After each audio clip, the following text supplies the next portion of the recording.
Hello, everybody. Thank you for joining us for our Ask Me Anything today.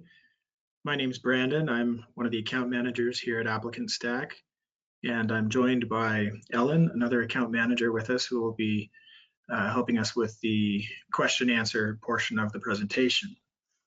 We're grateful for your attendance, and we hope you find value in this. We have a couple other events coming up. On the 7th of December, we have our recruit and onboarding integrations Ask Me Anything. So we'll be talking about some of the integrations that are available and those how those can help you with your business. And additionally, on December 19th, we have our recruit webinar, and we have a guest that's coming to that from Verified First, who is a background screening service provider that we have some integrations with. They'll also be on that webinar to present about their service and how it integrates with ApplicantStack. So we hope that you can attend either of those, or maybe there's somebody on your team that might find benefit from that. So again, that's 12/7 for the recruit and onboarding integrations, Ask Me Anything, and December 19th for the recruit webinar with Verified First as a guest. So the topic we are going to talk about today is two features of ApplicantStack that sometimes are underutilized. So we wanted to touch on it a little bit and present it to you. If you're already using this in your organization, that's wonderful. Maybe you'll find something of value today that you can utilize. If you're not using it, then this might all be new to you, and hopefully you get some good ideas of how to use these. So we're going to talk about tasks and events. I'm going to open up my demo here.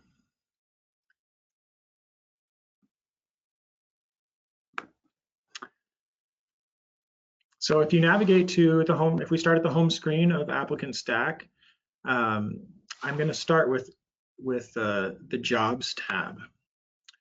So tasks and events both can either be assigned to a candidate or to a job. And I'll give examples of both of those. So right now I'm in the Jobs tab, so we'll talk about how a task can be assigned to a job. So what types of tasks might need to occur for a job? Let me show you here. If I go to create a task, I'm going to select a job here, caregiver job, and I want to create a task or assign a task to this job. So when I do this, I'll be presented with this interface where I can choose from an existing job task template. I have three here in my demo: executive review, hiring manager review, or a job budget review. So these are steps that would need to be taken prior to the job being requisitioned. And in larger organizations, this is a very common occurrence. And so we use the task feature to keep organized and make sure we're going through our process for every job so that we're all accountable and everything's done in the proper way. So if I select a job budget review, it's going to open up a little bit of additional information about what needs to take place here. So this is just a review with the finance team about if this job is meeting our budget requirements and budget goals for the year. So prior to posting that job and hiring a new person, we want to verify that it's okay to do that. And so we assign a task, and we can assign it to an individual. We can assign it to multiple individuals. If I can add a row here and assign it to my other example person in here. Additionally, I can set a reminder cadence. So if I want a reminder to go out until this is completed, we have options from never to every 7 days. So if I were to choose every 1 day, the user to whom this has been assigned, in this example, Brandon and Mike, would get an email every day until this task has been completed. Okay, so I can just save that. Now, so in that example, I chose from an existing template. And so where did those templates come from? Well, they live in the library. So I'm going to navigate over to the library where we can see we have job templates and we also have task templates. So there's only 3 job task templates, but there's 4 candidate task templates. So let's go back and look at the candidate task templates. All right, so I have my candidates tab open here, and let's say I want to assign a task to the application for Lisa Baca, and I'm just going to check this box and go to create task. And again, I can choose from the templates or create a new one. But some common tasks might be to review the candidate, to check their references, maybe check state licensing database. Sometimes there's registered nurses or licensed practical nurses or CNAs that have a state database that needs to be verified prior to somebody being offered a job. And so this would just create a to-do item for that candidate, and then we can assign it to maybe the hiring manager or whoever's in charge of processing that candidate. Again, here, just like in the jobs, we can set an email cadence for reminders. But additionally, we can assign a questionnaire. And so if we, this example might just be a yes or no, okay, are they in the state database or not? But if we chose a different one, like check references,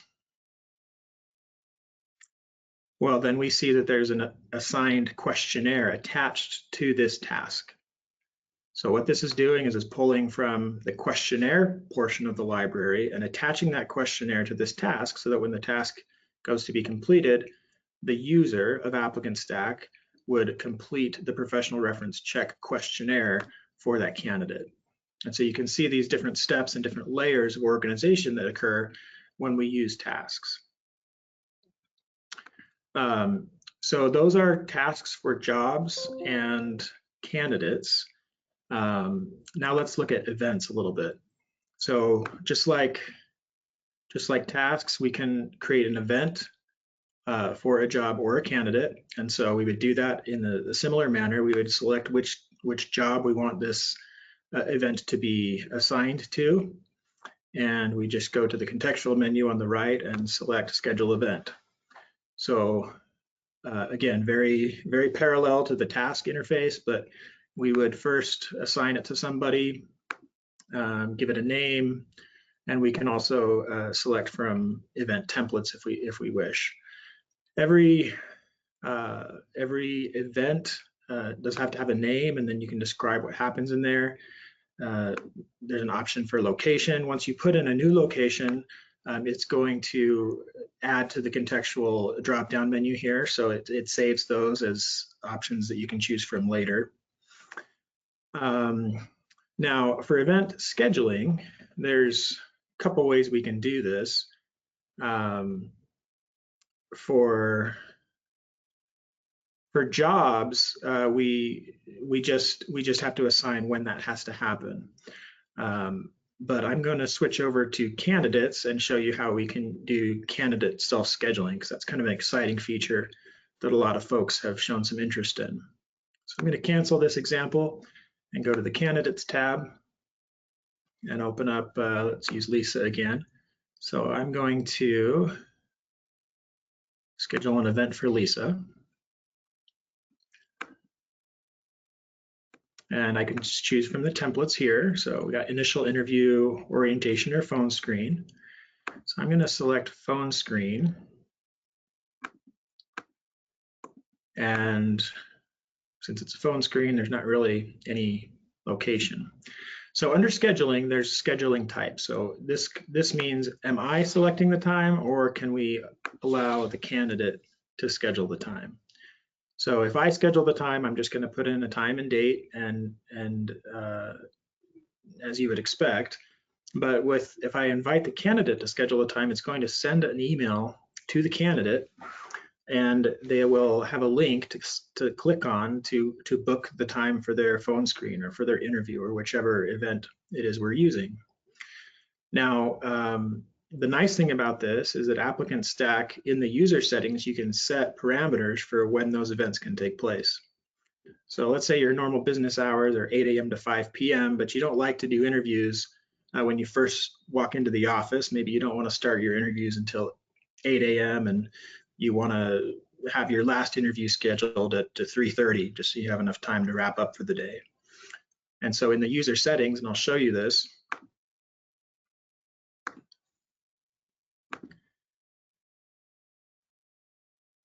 we can set those parameters for the time. You might have seen this page in your user settings and wondered what it was for. Well, this is what it's for, event scheduling. So I'm going to change my available time to 10 a.m. and 3 p.m. I like that as my end time. And we can set a setting as far as how far in advance the candidate can schedule time on my calendar. Let's just say 1 week. We don't want it to include weekends, and we have the option to approve or not approve the times that they propose. I don't want to approve those. I want the candidate to be able to go ahead and select off my calendar, and so we just save that. And now the only times that will be presented to the candidate for that phone screen or for that interview will be between 10 a.m. and 3 p.m. Now, a little Easter egg here. We do have Google Calendar and Outlook, Microsoft Outlook integrations for the scheduling. And so on top of the settings you set in the user interface, you can also have ApplicantStack interface with your own Office calendar to eliminate times where you're already booked for something else. So that can be very helpful as well. Okay, so we hope that you can perhaps explore these two options of using tasks and events for your jobs and for your candidates. We hope that you find extra value in these features. Again, we don't see them utilized as much as some of the other features, so we wanted to touch on this. Now, if you have additional questions, of course, you can reach out to any of your account managers, or you can also go to the Help Center by clicking on the question mark in the top right corner of ApplicantStack and select Help Center. And then you can just search for tasks or events, and you'll get a multitude of articles describing how to use those features. So you can always come here, but you can also reach out to me or Ellen or Carol or anyone in the support team for additional questions about using these features. So thank you so much for your attention, and we'll turn the time now to the question and answer portion of our call. Hey, Brandon, I am jumping in. Thank you for that explanation and demo of tasks and events. It was excellent. I just want to add one thing, and this is geared towards account administrators, that tasks and events can be triggered at a stage change. So if there's an individual within your organization that does all of the reference checks, when you move a candidate from, say, hiring manager to reference check, then that task can be triggered so the individual knows and gets a notification that he or she has action to take. All right, thanks for adding that, Ellen. Yeah. All right, let's see what questions we have now. Oh, before we go into that, I just wanted to mention one other thing, that Lauren did include the links to the next to the next AMA scheduled on 12/7 and the next recruit webinar scheduled on 12/19. She included those in the chat.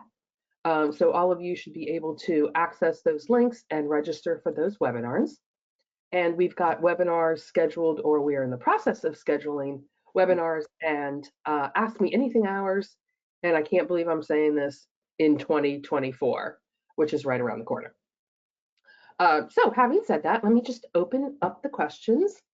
First question, Brandon, is there any way that ApplicantStack integrates with Indeed?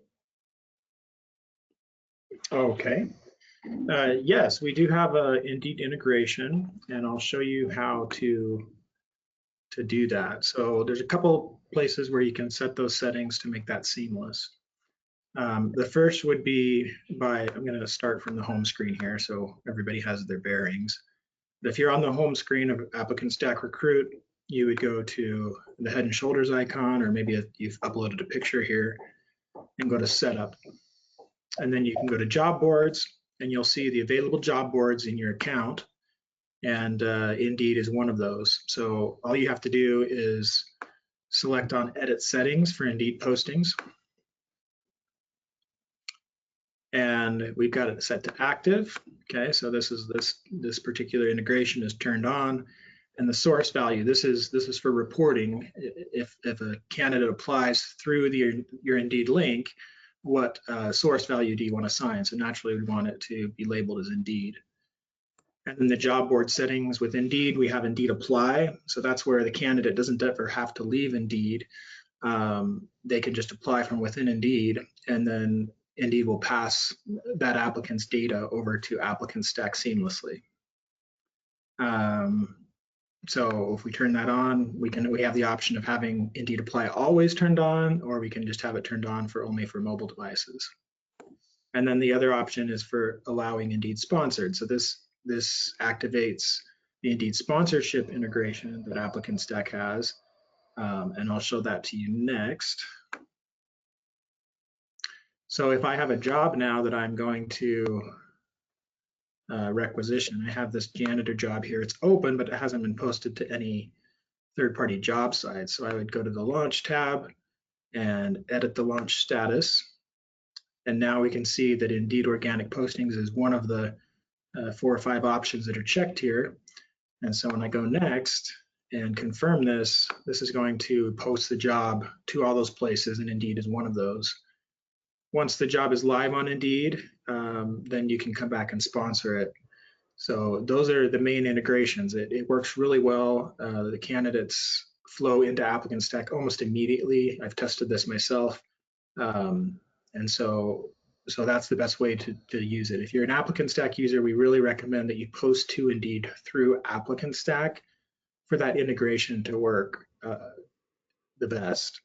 There are some workarounds to do it other ways, but we really discourage people posting directly to Indeed and then trying to link that posting to ApplicantStack, because it's just not a supported method anymore. So if you post to Indeed through ApplicantStack, then your candidates will flow seamlessly.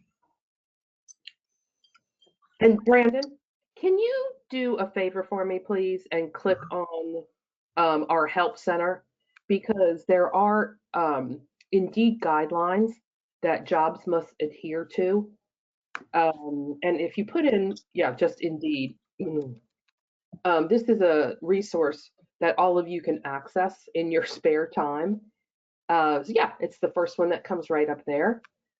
Things that are included in that article is Indeed does not want any clickbait in job titles. You can see it includes the $, exclamation, no capital letters saying bonus, or anything like that. So anyway, this is a really great article for all of you to review, so that Indeed does in fact approve your jobs and launches them to their website. Okay, great. Thank you. Yeah. All right. So the next question, Brandon, is, has the integration with ZipRecruiter been fixed yet? Okay. David, I did not know it was broken.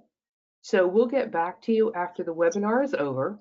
I'm wondering if you have created a support ticket on it, but regardless, we'll follow up with our technical support team and or development team and get back in touch. All right, next question. I love this question. We're going to do an AMA on this in the new year. This is from Susan. How do most employees utilize track referrals? We are incorporating a referral bonus and want to know the best way to track aside from the candidate clicking the referred by. All right, Ellen, do you want me to drive and you talk through it? Sure. All right. So one of the things, there's a couple of different ways to track referrals. Yes, and Brandon's going exactly where we want to go. This is an administrator function, and only administrators have access to configuring the account and modifying the account at a system-wide basis. So Brandon clicked on the Head and Shoulders icon, and then job boards, which is where he is now. And if you look at the bottom of your screen, Brandon's screen, you'll see the text that says allow referrals. So if you toggle that to yes, and then if you copy and paste that live URL that's in the text to the side, you can then you can then paste that URL anywhere you want. Now, the purpose of this referral process is to share the URL with your current employees. So it could be some sort of distribution list, it could be your intranet, it could be any means of how you communicate with your employee base. So if you click on that live URL, Brandon, down by allow referrals, this is the grid that you'll see. So your employee would complete the information requested here. And if you want the employee to include a resume, you see that there's an option for that. And then basic information referred by and the job for which the individual is being referred. So again, this means of referral is geared towards your current employees to submit referrals. And when you do this, that information is tracked in the candidate table for the job for which this individual was referred. So if you access your candidates table and you see a candidate with referral information, you're probably going to go to that individual first, because rarely do your current employees refer somebody who they would not want to be a teammate with. So that's the best way to request information about referrals to your employees. The second way of capturing referral information is actually during your application process, your initial application process. And so when a candidate reviews your job, chooses to reply, or excuse me, chooses to apply, not reply, apply for the job, then you can always create a question in your application process saying, how did you hear about us? If you were referred by a current employee, please name that employee. And again, that information is all tracked within ApplicantStack. And this is especially helpful if you have a bonus program or a gift card that you give employees for it if they refer somebody who has been hired and stays on board. Typically it's 90 days. You can also run reports on referral information as well, which you might want to do if you want to pass that information on to your finance department in order to give that current employee the bonus they deserve. You have anything more to add, Brandon? No, that's great. Thank you for covering that. Sure. Susan, I hope that helps. And next question. Okay, how do we get the events to link to our Microsoft Outlook calendars? So I'm going to give you a little use case here. So when I was a recruiter, it was a public health research company, and interviews were committee style. So it was 4 or 5 hiring managers or team members interviewing a candidate at the same time. And I'd have to go into each one of their individual Outlook calendars and try to figure out when all of those individuals were available. So Jackie, yours, which was always a challenge. So Jackie, yours is a good question. You want to go ahead, Brandon, please, and show the integration with Office 365.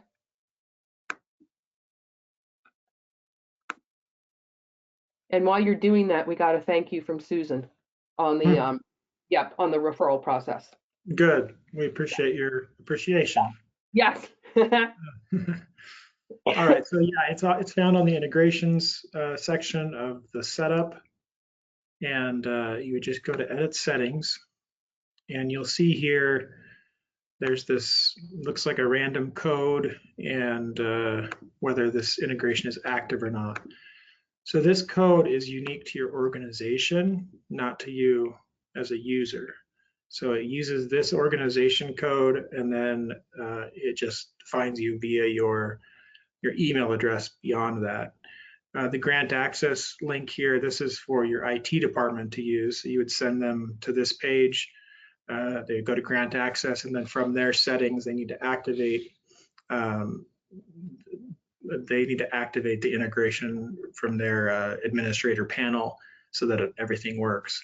But again, once that's all set up, it's really quite nice because, like I said earlier, the events will only be presented to the candidate if you're using the candidate self-scheduling feature. The only times presented to the candidate will be times where you're actually available, and that syncs in real time with your Outlook calendar. So that's pretty nice. Yep. And just from a HR perspective, what Brandon is showing you is totally foreign to me, but your IT people will know exactly what you're talking about. And again, when you schedule an event, such as an interview with multiple people at the same time interviewing the candidate, you have the ability to view all of their calendars when you sync up with Office 365. And the same thing applies with Google Calendar if you use that for your calendaring system. Yeah. I think we can segue easily into Jackie's other question. She asks about if Yeah. we can have that send out a Teams link automatically. We don't have Teams integration built for ApplicantStack. That is a feature request that they're considering to put on our roadmap, but that's not available now. There are some third-party options, and I'm kind of stepping out of lane here by mentioning these. It doesn't hurt our feelings if you use a third-party option, but Microsoft Office 365 has a bookings page feature. It's fairly new, and so if you look into that, just Google it, Microsoft Bookings. You can set up a booking page, for example, for an interview. And then you just take that link and paste it into a message that's being sent to your candidate. So you're no longer using the ApplicantStack scheduling feature, you're using Microsoft's, but it's still going to integrate with your Office Outlook calendar. Calendly is another very popular third-party booking page. So calendly.com, you can build a booking page there. Again, you copy the link and you just paste it in your messages, and those can go out either via text or email to your candidates. And then in your message, you just invite them to click on that link to book the time. So there's multiple ways to skin the proverbial cat here. This would probably be something that you'd want to schedule a time with one of us account managers so we can walk you through it and help you get it set up. And that's what we're here for. We'd be happy to help you get that going. All right. Thank you, Brandon. Just to expand on that a bit, you can, and correct me if I'm wrong, Brandon, if you would please, you can always include a Teams link in an event now. But if something changes and your interview or whatever it is changes, like the date or the time, that link will not update. So you do have a little bit of an option, but you just need to be aware that, again, the link wouldn't update. Okay. Yeah, that's a good point, Ellen. Thank you. Uh-huh. Okay, next question, Brandon. This is from Latoya. How can we edit the filter options on our job board? Okay. I think, Latoya, I know what you're talking about. Brandon, I think this is setting Talking about the job board or the dashboard? Now I'm thinking the job board and filtering. So if you'd go, please, to the Head and Shoulders and then job boards. And if this isn't Latoya's question, we'll answer the next one that she poses then, and job boards. And I'm interpreting this as turning filters on that you see there at Brandon's screen. Show, whoa. I'm looking for it. Where are we? You went by it. Okay, you see the option that says show search filters? Oh, yeah. Okay, stop. Yep, okay. So what this allows you to do is give your candidates a little bit more of an efficient means of sorting through your jobs. So in this case, the filters are turned on. And if you've got multiple jobs, and then on your job board, you also have department in which the job falls. Is it part-time or full-time? The geographic location, maybe even a salary range. That's a lot of information for candidates to try to filter through, especially if they're looking for a job in a specific geographic area. So if you turn search filters on, it allows your candidates to filter your job board to look for those jobs that are important to them. So you want to bring up your job board and see if your job board is a good example, Brandon? Yeah, I'm not sure if it is, but let's look. Okay. Yep. Okay. So the best. Filters are active. You can filter by location or Right. department in this case. Right. So if you go ahead and filter by location and just choose, anything, Salt Lake City, whatever you want to, Brandon, then you'll see only those jobs appear. And again, it's a more efficient means of having your candidates view those jobs of interest. Typically, when you filter, the job field works best when it's a drop down and when there are choices to make, like the department and location fields there. All right, let's see if that was LaToya's question. Here's a follow-up to that, Brandon. So the drop downs are auto-populated by what's in the posting, correct? And yes, you are correct, LaToya. So you'll see those jobs that Brandon just brought up. You'll see the location, department, etc. And if you make any of those job fields what we call public, then they'll show on your job board, and then they'll be able to be filtered on, again, assuming you have that filtering option toggled to yes. And in the configuration, you can change which job fields you have. So if we were to go to setup and configure, there's an option for job fields. And so these are the job fields that those filters are pulling from. And you can see these options are set as drop downs. And you can see here, let's see, these are the two options that were visible on the job board. And so that's where this information is coming from. I can edit these if I need to and add additional departments or add additional locations. And we got a thank you from LaToya. So I think we answered those questions, but obviously we welcome more questions, LaToya, if you have them. Next question, Brandon, is how does the text to apply option work? Okay, so let's go to a job. Go to janitor here. So when we launch a job, we'll see here that there's an option to create a text code word. And so this is a janitor. So let's just make the code word clean, and it's active. So I submit that, and you'll see the texting number here, which has been assigned to my account. So I think any of you actually might even be able to test this in real time right now on this call if you wanted to. Pull out your cell phone and text the word clean to 801-845-3219, and you should get an automated text response with a link to the application.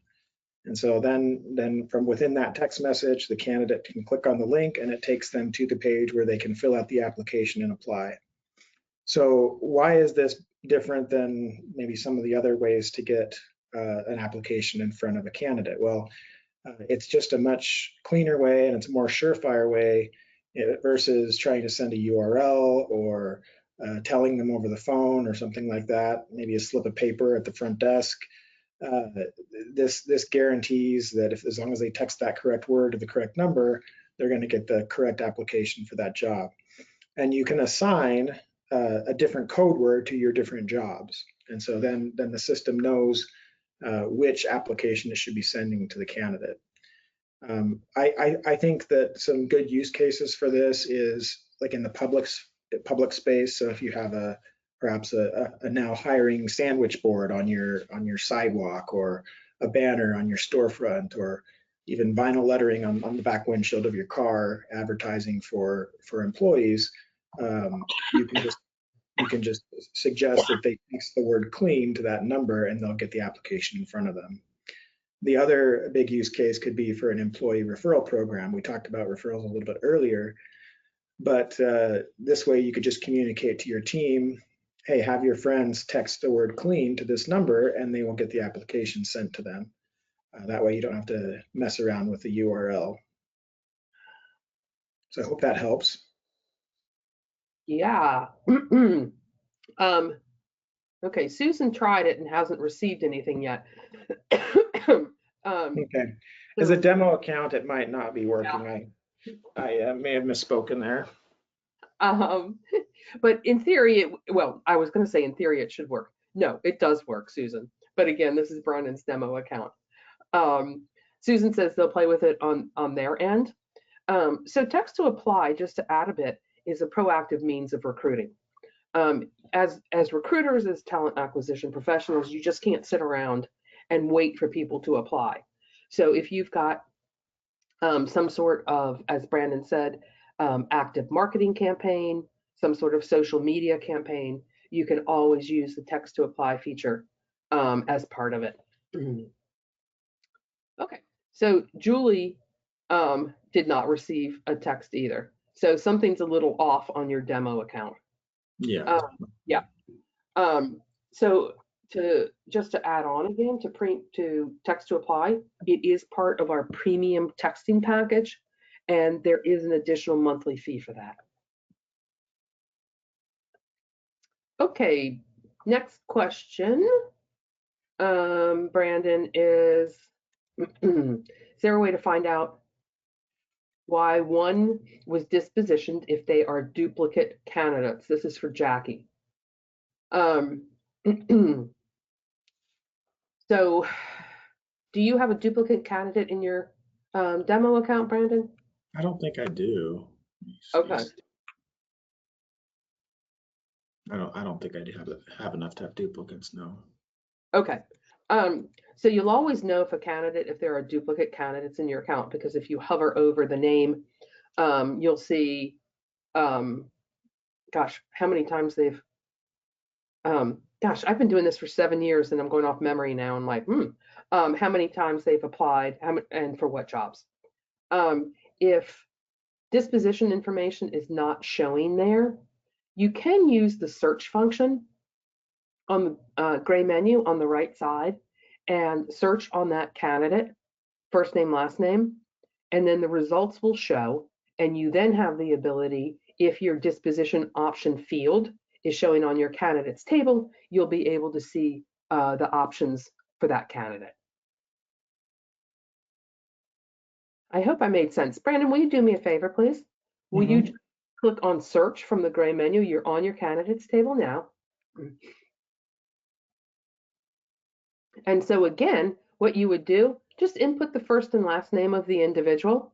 And once you click on search, which is in the bottom left-hand corner, the candidate records will appear. Those would be your results. And again, you can see the disposition options then. So I hope that answered that question. And again, as a caveat, you would need disposition options toggled to show on your candidates table. Okay. All right. Let me scroll down. If I am collecting references on an application, can I create a form that I can send to a reference with questions for them to fill out? Yes, you absolutely can. You good with this, Brandon? Yeah, I'll take it. Good. Yeah, so this is a multi-step process here. So I think what you're asking is we would send a questionnaire to the candidate, either through the initial application or some follow-up questionnaire asking for them to input who they want to use as their reference. And so they put in Ellen as their reference, and they put in her email address, and then that another questionnaire gets sent to Ellen asking her about the candidate. So all of that can be done from within ApplicantStack. I have two examples here. This first one, professional reference check form. This is the questionnaire that would be sent to the candidate.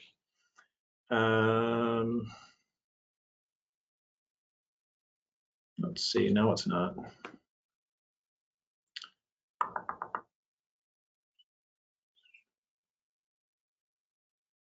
Okay, so these are drawing off of the primary application. So within the primary application, we're asking for the reference information. And then when we do that, then we have this this questionnaire that would be sent to the reference.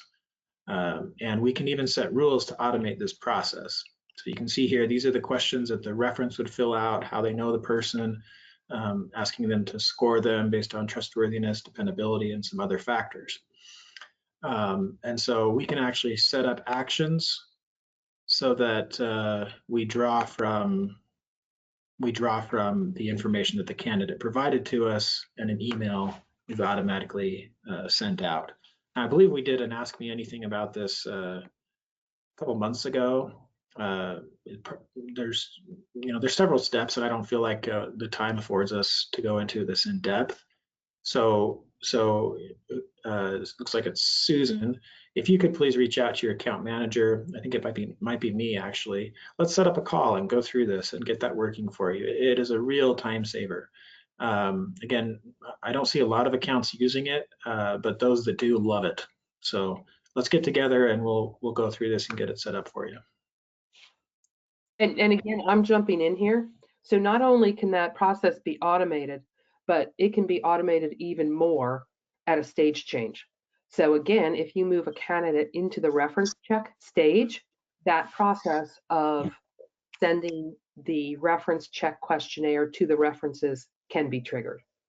And for those of you who have been on these webinars before, you know I'm all about compliance. What that also does is give you standard information back on your candidates, assuming the references complete all of the questions. So you've got that consistency in candidate feedback as well. All right. And so Jackie, there's also a Help Center article on that, but as Brandon said, it's like a 3-step process, but once you get it done, it's very streamlined and efficient. So if you need help in setting that up, we are here. Next question, Brandon. So if we are paying for reference checks and verified first, this is an alternative that we can use without the cost, which is a question, and we have more control over the process, correct? Yes and no, Susan. Reference checks, I think, are different than background checks. Reference checks, in my world anyway, were geared towards contacting an individual and questioning the past performance of a candidate that you're interviewing or going through your recruiting process with. Whereas a background check is a deeper dive. A background check can include educational checks, any sort of felony misdemeanor offenses, any sort of motor vehicle checks. So I think of them as 2 different types of processes to validate the candidates that you're interested in. Any more on that, Brandon? No, I agree with you. I don't know if Verified First might have a service where they'll actually do reference checks for you. So she might be talking about that, but I don't think, I think you're right. I think you're reading what I'm reading too. So yeah, 2 different things. So Susan just added they do, and we pay about $600 a month for them. So this is our savings. Oh, okay. So if that's the case, Susan, yeah, please talk to Verified First. Maybe you want to modify your packages with them. And you can certainly automate reference checks, as Brandon just showed, through ApplicantStack.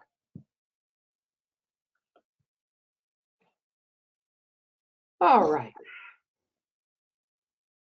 So that was the last question so far, Brandon.